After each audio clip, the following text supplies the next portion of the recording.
निकालानंतर ईव्हीएम विरोधात याचिका कोण दाखल करणार अशी चर्चा सध्या जोरदार सुरू आहे। राज्यातील एकंदरीत निकाल पाहता अनेक आरोप प्रत्यारोप होत आहेत।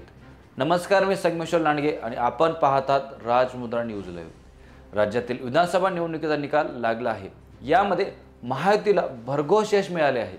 मात्र महायुतीच्या या विजयानंतर आता ईव्हीएमचा मुद्दा पुन्हा एकदा चर्चेत आला आहे। कारण विधानसभेत पराभूत झालेले उमेदवार आणि काही ज्येष्ठ विधिज्ञ या निकालाच्या विरोधात न्यायालयात जाण्याच्या तयारीत दिसत आहेत। या प्रकरणी ॲडव्होकेट असीम सरोदे यांनी प्रतिक्रिया दिली आहे। पाहूयात नेमकं असीम सरोदे काय म्हणतायत। ॲडव्होकेट असीम सरोदे म्हणाले की विधानसभेचा निकाल हा अनाकलनीय आणि अविश्वसनीय स्वरूपाचा आहे। कारण एवढे राक्षसी बहुमत महायुतीला जाणे अशक्य आहे। त्यामुळे हे सगळे शंकास्पद वाटत आहे।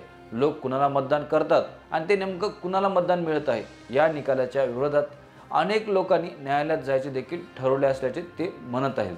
त्यामुळे पराभूत झालेल्या अनेक दिग्गज उमेदवारांनी मला संपर्क केला आहे।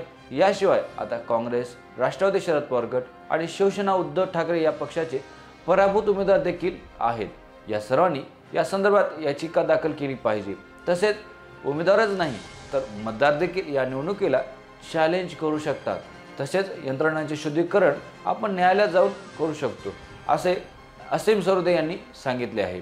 मनसे देखील कोर्टात जाणार असल्याची भूमिका घेताना दिसत आहे।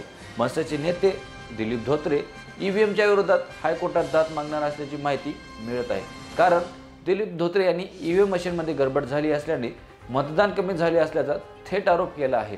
तसेच व्हीव्हीपॅटच्या स्लिपची फेरमतमोजणी करावी ही मागणी निवडणूक अधिकाऱ्यांकडे केली असता त्यांनी सरळ ही मागणी फेटाळल्याने मुंबई उच्च न्यायालयात दाद मागणार असल्याचेही त्यांनी यावेळी बोलताना सांगितले आहे।